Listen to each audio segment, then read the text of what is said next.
Welcome to Mortgage on My Mind, where we take the mystery out of mortgages and make dreams of home ownership a reality. I'm Natalie Salins, a top 1% mortgage broker with 20 years of experience, based right here in sunny Los Angeles. If you've ever wondered about pre-approvals, appraisals, or what loan product is right for you, don't worry, I've got Mortgage on My Mind, so you don't have to. Each week, I'll bring you expert advice, real-life stories, and insider tips to help you navigate California's competitive real estate market with confidence. Whether you're buying your first home, refinancing, or just curious about how it all works, this podcast is for you. So let's talk mortgages, demystify the process, and make your real estate goals a reality. Ready to get started? Let's dive in. Hey everybody, welcome to Mortgage on My Mind. I am Natalie Salins, your host. Today our guest is Jimmy Lewis. He is the co-founder of TrueFocus Automation, delivering RPA and AI workflow solutions for title, mortgage, and real estate industries. Backed by 20 years of operational experience, he has deployed over 840 bots. I'm not even sure I know what that means. Saving clients more than 1.3 million production hours, which is incredible. Nice to meet you, Jimmy. Thank you for being Thank on you. today. Thanks for having me. Let's start here because I just don't know. I have an idea of what it means, but The bots? Okay. the bots, what does that mean? What does 840 bots mean? Okay, so a bot is really a software bot that sits on a server or a computer to automate a back office or business process of any sort. So our focus has been the real estate industry, specifically title insurance, mortgage, appraisal. But what we do is we use certain tools and technologies to build a software. Some people liken it to a macro. Like if you ever use macros way back in the day on Excel, it's a really powerful macro. Okay. So it replicates what a human's doing today on a computer system. It has to be, of course, online or digital, can't be paper-based. And it takes the process and automates it so that a human isn't doing that work. So that's what a bot is. And when we say 840 bots, one bot might do, 2 or 3 processes. And so when I said 840 bots, there's like 2,600 processes. And the process could be opening a new order, and then it goes to another site and does something. It grabs some information from a different system. There might be 3 or 4 processes that have been automated under one bot. So that's really what a bot is. It's just a software bot that runs on the background of your computer system or your server. Got it. Interesting. Okay. Yeah. Well, so today I wanted to talk about, because we haven't had a discussion on the podcast yet about what title is. And I think we all have an idea of what title is, but I don't, most first-time home buyers really have no idea what vesting is. What does it mean to take title? What does that process look like? What is a prelim? Different things like that. So why don't you explain to the audience what exactly is title? What is and why is it a critical component, of course, of every real estate transaction, especially for lenders? Like you can't get a loan without what we call lender's title insurance because we demand that of you. So talk to us about that. So a title is proof that you own a property, specifically in this case, like a residential home or a multifamily home or even a commercial property. And it's proof that you have the right to sell it. Just like a car. I mean, people don't know what a title to a car is, probably more so than a title to home insurance or a property. And so whenever I tell people I'm in the title business, they always first assume, oh, car titles? Like, no, we're not in car titles. So title insurance is really what gives you the insurance or the peace of mind that if you're the owner of the property or you're going to buy the property, that the property is free and clear of any debts like mortgages that have been paid off, taxes have been paid, or maybe there's a person who did some work on your roof and the person who's selling to you, the current owner, didn't pay it all. So someone will put a lien against that property. So title insurance and title is the process of going through, doing the research on the property and deciding if the property is in a position to be transferred to the new owner. So it's critical. And when you said, hey, there's, the lender's requirement, there's really 2 policies. There's a lender's policy and an owner's policy. And the lender's policy is, hey, you bought $1 million house and you got a $750,000 loan against it. We want to make sure that if something comes back, someone either is an heir to the property, or maybe someone's, there's a lot of fraud going on. They sold the property and really Right. wasn't their right to sell it. The lender's going to get their $750,000 back. If the owner has the policy and they bought it for $1 million, it's going to insure them for that $1 million. And so if someone comes in and tries to claim ownership, they'll say, hey, I've got title insurance and I'm going to be made whole. Either you're going to be compensated or the house is, the person who did own the house will take the payout potentially. So, I mean, it's Exactly. pretty critical to have that. The owner's policy is optional, but it's definitely recommended. Right. The lender's policy, now, if you don't get a loan, you don't need a lender's policy, but the owner's policy is still optional. But I think 95% of the time people are taking an owner's policy too. So, Yeah. I have a crazy story of one of my clients who owned a property and somebody just recorded a fake deed against the property. yep. Mhm. Just went down to right, guys. So, like with AI and with all of our Yeah. capabilities to have bots, no, I'm kidding, but with Yeah. all of our capabilities Yeah. to go online and like create documents, but he Mhm. created a grant deed, put their name on it, got it notarized, went down to the county, got it recorded Mhm. onto title. Yep. And That then happens. out of nowhere, this client's tenant owned half the property with them. Yeah, And if that's it wasn't tough. for their title insurance, Yeah, exactly. the, And you know, yeah, I have a similar crazy story. I think my wife has a cousin who lives in the Detroit area. And, Detroit for the last 10, 15, 20 years has been going through kind of a renaissance where people are buying the houses in the old neighborhoods that were kind of dilapidated. And, you can buy a house for 15, 20, $25,000. But, I think she bought the property and didn't get title insurance, didn't accept it, which I can't imagine it would have been a steep cost because it's usually based on the price of the home, right? Like 0.5%, 1%, something like that. So she didn't take that, and someone came back and said, "Yeah, this is my property," and she pretty much had started renovating and working on it and had to give the property up. So, yeah, title insurance is critical if you want mhm, peace of mind to make sure that your house is the property you're buying is free and clear of debts, and no one's going to get out of jail and come and try to say, I've been in prison for 10 years. This is my house. I mean, you never know.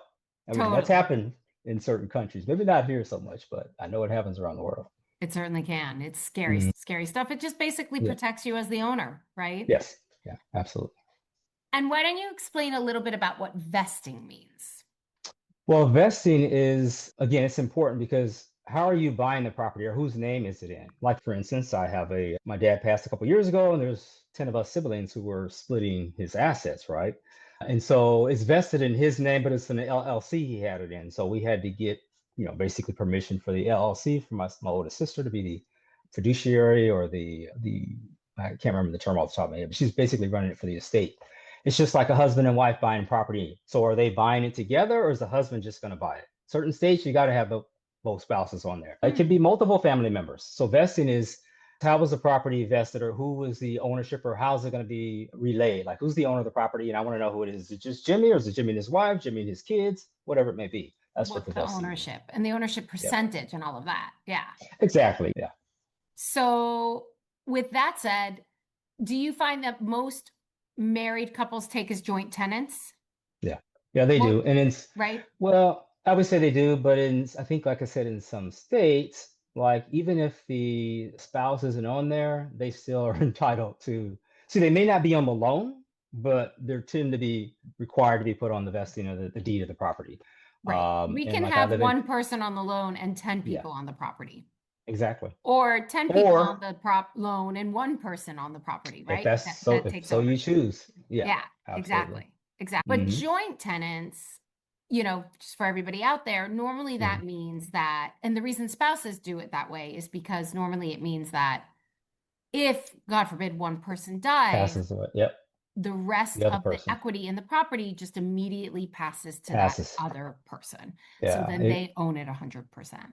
Alleviates a lot of potential probate issues, correct? Exactly, Hmm. exactly. And Hmm. then like tenants in common allows you to take title or vesting as a percentage. Like somebody owns 20% of the property and Yeah, somebody owns 80% of the property. yeah. I've seen that where there's like 8 family members buying a property and they're all, joint tenants in Joint, common there. So yeah, right, right. Tenants in common, yeah. exactly. And then, so tell us, what is a prelim? What's a preliminary title report? And again, this is based on my experience. Prelims is really more of a West Coast thing from my experience. I've Oh, okay. supported clients Mm. across the country. And when they say a preliminary report, it's like, okay, we're going to do the initial research and put together a preliminary commitment report that has all the information that I just talked about, all the research you're doing. But prior to closing, there's one final commitment, like the commitment report that needs to be modified and cleaned up and sent over to the closing office for you to close, the escrow office for you to close. So preliminary is just like the initial step that you do when you very first get the file in. I'm not sure why, just it's been, I mean, I've been in the industry over 20 years, but in California, and I think It maybe shows what Arizona, liens are against the property. yeah, It it's really like shows, a title. Well, okay, it could be considered a title search. A lot of the rest of the country say, okay, you pull a title search report together. And like I said, it pulls up the history of the property in the last 20, 30, 40 years, how far you need to go back, tax status for the last 2, 3 years of the taxes there, any right. liens and judgments against the property, how is it vesting, as you just said? But anything else in certain states, I mean, water bills can be attached, and mowing bills, Oh, and wow. shoveling. And if Oh, you that's buy a crazy house to try to even keep track of that for title. and you have to call, those aren't typically liens and judgments that you're going to find online. You typically have to pick the phone up and call the city municipal offices. I had a client here in Texas, and it's called a municipal lien search. It's these liens that, but he didn't do a municipal lien search on a property, and his client, ended up buying the property, and there was a $50,000 water bill for like one of the Dallas water. The person who was in the house before for 2 years just left the water running for like a year, Oh, God. and the water bill is just huge. And they're like, okay, well, you bought the property, and those debts transfer with the property.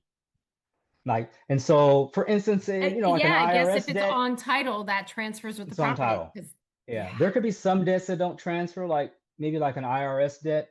The person has IRS or child support that they owe, and they put a lien against the property. But if somehow those get missed and the property gets sold, then you as the title company and the insurer are responsible for making that person whole, unless in certain cases, they may just transfer that debt to, if the person has multiple properties, they can just easily transfer to a new property. I had a experience in California several years ago where, yeah, our company, the outsourcing company I was working for at the time, missed a pretty large debt. A person, I think he had like a $50,000, $60,000 lien somebody put against his property because they owed the money, but he had like 50 properties in California.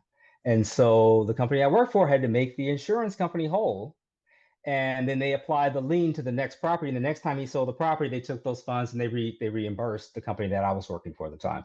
But someone has to come Wow. out of their pocket and pay. So that happens for That's sure. interesting because I know a contractor lien, right? So like you ever come and so many of them are crooked Plumbing, anyway. electrician, roofing. Yeah. Exactly. If they don't get Yeah. paid, they can actually put a lien against the property and they can make you pay them, or a judge can make you pay them. And there's Yep. lien, but I've never heard of being able to, if you were to sell that property, move the lien to a new property. Well, maybe Normally you the just attorney that can't we work sell it. for, yeah, well, but it got through without that, though, is what I'm saying. So we didn't, I think the lien was there, but the examiner and the title side just struck through it and deleted it. And Hmm. so after the property sold, the person who was owed that money, they were just randomly at the end of the year, I think at the end of the year, they were always checking to see if that property was still in the name of the person that owed the money. And they found out, they're like, he sold that. How did he sell that property? I didn't get compensated. He filed a claim with the underwriter, the title insurance underwriter, and they came back to us and said, we got to make this person whole. And that's what happened. But it could be Crazy. for a dog bite, I know, or, your neighbor just is upset at you and they file a lien against you and they put something on your property and you got to go to the Awful. courthouse and say, hey, no, this isn't legitimate. And this is why it isn't. Otherwise, you're not selling your house until that gets clear. That's called curative. They go and do this work to research and say, how do you cure this title to make it clean enough to be sold to the next buyer? Right. Mhm. Right. Crazy. I had a really nuts one once where owners had a $280,000 electric bill Yeah. because they were growing pot Oh, and they just yeah. racked up the electricity, of course. But it was more that the city found out that they were growing pot and the city struck them with this bill. Find them. Oh, okay. And Yeah, that can happen. It's about it like, though is at least electricity bills in LA, they stay with the property. So the sellers The electricity company Well, turned off the electricity. oh, that happened in the water company in Dallas. They turned it off. You can't They get it turned on. it off. They turned it off. Mhm. Sellers obviously didn't have $250,000 to pay the Yeah. electric company, and so they Hmm. sold it. To get the money to pay off the debt and move. Yeah. No, they didn't even have to pay Oh, it off. what? It wasn't a How would the? lien. They didn't put a lien against the property. It was just a Oh, bill that when new owners came, oh, went away. yeah. Well, that's not typically the. It's I'm crazy. surprised. Now, it still might be on their credit somewhere, though. I can't. I find that hard to believe that it wouldn't be on their credit report, though. I don't know what happened after I represented the Yeah. buyers, of course, so I wasn't part of Hmm. that. You would Hmm. think that their name would be in the system. So when they go to set up another New electric account. new account in a new You're not going to be able to property, get it. That's probably more of like what happened. I bet you're probably right. that they sold because they had to and then they didn't buy again. You know what I mean? Like they rented. Yeah. Yeah, Yeah. yeah. Yeah. Yeah. Well, that's true. That's another option. But typically, even if you're renting, you have to put the utilities in your name. So I'm curious as to how that one ended That's up true too. Yeah. turning out. Didn't think of that. Yeah, of course. Well, Mhm. so okay, so Yeah. how would you say, how does the behind the scenes work of a title company directly impact the stress levels of a home buyer on a real estate transaction? Of course, like Yeah. because Well, a lot can be found on those prelims and stuff, you know. yeah, yeah, absolutely. When you do the title search work, the title research, it's basically you're an investigator. You go to either online or in person in the county. You may have to go in, depends on if the county is not digitized yet. You may have to go into the county and go through all these books and look at the history of the property. And that takes time. And if you're doing that research work and you come up with, like you say here, a bunch of liens or a bunch of disputes, and the seller's like, that's not legitimate, and the person who put it on there says it is, that could drag out the closing, basically push out the closing cycle for your buyer. And so it's when it's smooth, nobody really knows the work that goes on behind the scene, but when it's not a smooth process, it definitely delays the closing date. It And just you, delays the as closing the, and of course the stress yeah. levels. And sometimes, if it can't be resolved, then the person who's trying to buy the property may say, I'm canceling the deal. And I think that's that is part of the reason I know why people get this 10, it's like a 10-day right to cancel right Yeah, on when you do a contingent, it's a purchase agreement. contingency. Yeah, and that's for like doing maybe like the home inspection. But again, you may find something like I'll forego this whatever deposit you put down, 1,000, 2,500 or something, because this is not a property that I feel comfortable moving forward with, or they may have a lot of problems that can't get resolved in the time that you need to get resolved. So, and then if it drags out past 30 days, a lot of the title work needs to be redone because a lot of things can happen. Maybe the Right? taxes came due within that 30 days. You're supposed to close on June 30th. Now you're closing on July 30th. So now the title search has to be run again and it's called a bring to date or an update. So you can say, oh, we did a title search and this is active and accurate as of say June 15th, and you're closing on July or June 30th. But now it gets skipped for some reason, things got delayed and you're closing in July. So that has to be brought to current to date. So you have to do another title search. So it just drags Sure. things out longer and kind of increases the stress level. And that's really out of control of Always. the mortgage broker, the loan officer, or the real estate agent, and the Escrow. buyer. Yeah, Yeah, yeah, exactly. So, totally. So I wanted one last thing that I wanted to chat about, if you could mhm, explain it as well. I wanted to right. tell everybody about your TrueFocus Automation's free ROI calculator, which Okay. helps title and mortgage and real estate Yeah. teams like estimate the cost and savings. So what is this Right. ROI calculator and what is this? Yeah. So a lot of people are really kind of scared, I think, to engage tech companies because they think it's going to be super expensive and you're going to charge them for stuff that they don't need. And so what we did was we put together an ROI return on investment calculator. And it allows you to you could be any company in the world in any industry, but we're focused, like I said, on title, mortgage, appraisal for now.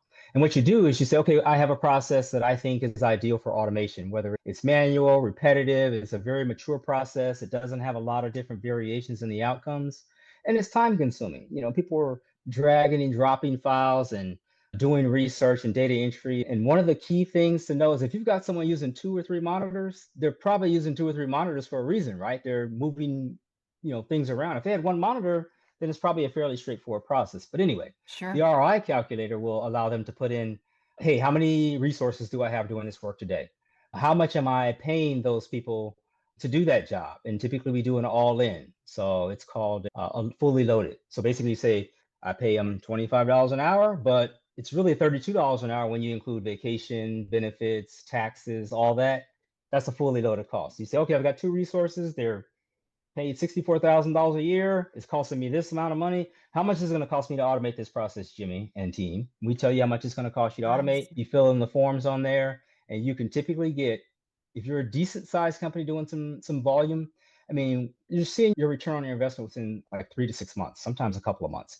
It's not going to be a year, 2, 3 years down the road. And if it is, we're going to tell you this is probably not something you want to go down the path of automating, because you're going to spend 2 to 3 times what you're, well, it may take 2 to 3 years to get your investment back, and maybe that's not really worth it for you at that time, because you may use different tools in the future, or new tech may come out, to streamline the process more. But really, that's what it is. Right. And we put together a ROI analysis every time someone connects with us to start the engagement. Once we get the background on the process, and we send that over to them. So it's right in their face. It's like, okay, I'm not going to say you'll be stupid not to do this and automate it, but Sure. here it is. You're going to spend what, 10 grand, and you're going to get that money's going to come back to you in 2 to 3 months. Whether, we're speeding up the process, or maybe someone's moved it to another assignment because they don't need to be doing this work anymore. Right. Or you're, taking away some tech that cost you more money than you really needed to pay for, and you're using our automation now. So that's what the ROI calculator is. And it's on our website. We'll send it out to folks, like I said, filled in after when we're quoting them the development costs and the time. Typically, we're building bots in 4 to 5 weeks. That's from documentation to go live, testing and go live. I mean, some would take maybe 10, 12 weeks, but on the average, it's 4 to 5 weeks. It's roughly $9,000, $9,500. And, that spend is well worth it when you're getting the return back so quickly. Right. Wow. So cool. Awesome. And we're going to include like the ROI calculator for people in the below with all of the information as well. Thank you so much, Jimmy, for being here. No, you're welcome. Thanks for having me. Explaining all things title to us. I appreciate it. Yeah, some things title. Some things title. I don't know everything, but yeah. Yeah. I got to do. Yeah. Well, thanks so much for being here. Right. And thanks everybody You're for welcome. listening. All right. Appreciate it. Have a good one. Bye-bye. Thanks for listening to Mortgage on My Mind. If you're ready to start your mortgage journey or have any questions, I'd love to help. With 20 years of experience, I make the process as simple and stress-free as possible. Check the show notes for my contact info, and don't forget to subscribe, leave a review, and share this podcast. Until next time, I'm Natalie Salins, here to help make your real estate dreams a reality.